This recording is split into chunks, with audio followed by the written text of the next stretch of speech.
Good morning student. मैं Rahul Sharma Rahul study centre में आपका स्वागत करता हूं। आज आपकी 7th क्लास है। आपका टॉपिक चल रहा था बीजक। कल मैंने बीजक में आपको कराया था साधारण बीजक व कच्चे बीजक में अंतर। आज का आपका टॉपिक है विक्रय विवरण। तो इसमें बीजक जो आपका टॉपिक चल रहा है, इसमें एक क्लास और होगी और उसके बाद ये चैप्टर फिनिश हो जाएगा। तो आज का आपका टॉपिक है विक्रय विवरण से आप क्या समझते हैं। जैसा लिखा हुआ है, बहुत से व्यापारी अपने माल की बिक्री बढ़ाने के उद्देश्य से विभिन्न स्थानों पर अपना एक एक एजेंट नियुक्त कर लेते हैं। इन एजेंटों को उनके द्वारा विक्रय किए जाने वाले माल पर कमीशन दिया जाता है। यह एजेंट अपने द्वारा विक्रय किए गए माल का एक विवरण या हिसाब बनाकर अपने प्रधान को भेज देता है। तो एग्जाम्पल से समझते हैं। मोटरसाइकिल की कोई कंपनी है, उसमें वो क्या करता है, जगह जगह अपने छोटी छोटी जगह पे अपने एजेंट बना दिए जाते हैं। एजेंट को काम होता है कमीशन पर काम करना। वो क्या करते हैं, वहाँ से माल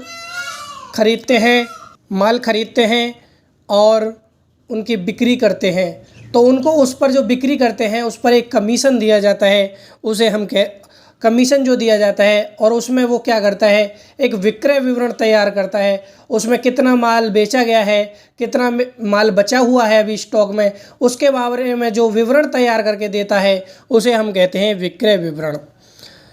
तो दोबारा से पढ़ते हैं। बहुत से व्यापारी अपने माल की बिक्री बढ़ाने के उद्देश्य से विभिन्न स्थानों पर अपना एक एक एजेंट नियुक्त कर लेते हैं। इन एजेंटों को उनके द्वारा विक्रय किए जाने वाले पर कमीशन दिया जाता है। यह एजेंट अपने द्वारा विक्रय किए माल का एक विवरण हिसाब बनाकर अपने प्रधान अपने मालिक को भेज देते हैं। यह विवरण या हिसाब विक्रय विवरण कहलाता है।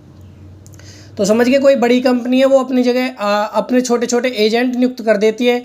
वो एजेंट कमीशन पर काम करते हैं, वो कमीशन लेते हैं और उसके बाद वो कितना माल अभी बचा हुआ है, कितना माल उन्होंने बिक्री कर दिया है और उसके बारे में विवरण तैयार करते हैं, उसे हम बोलते हैं विक्रय विवरण।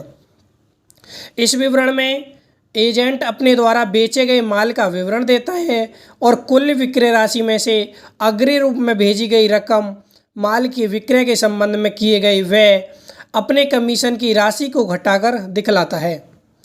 एजेंट द्वारा प्रधान को देय शेष राशि नगद, चेक, बैंक ड्राफ्ट द्वारा भेज दिए जाती है। यह हिसाब प्राय माल के बिक जाने पर या एक निश्चित समय के बाद बनाकर भेजा जाता है।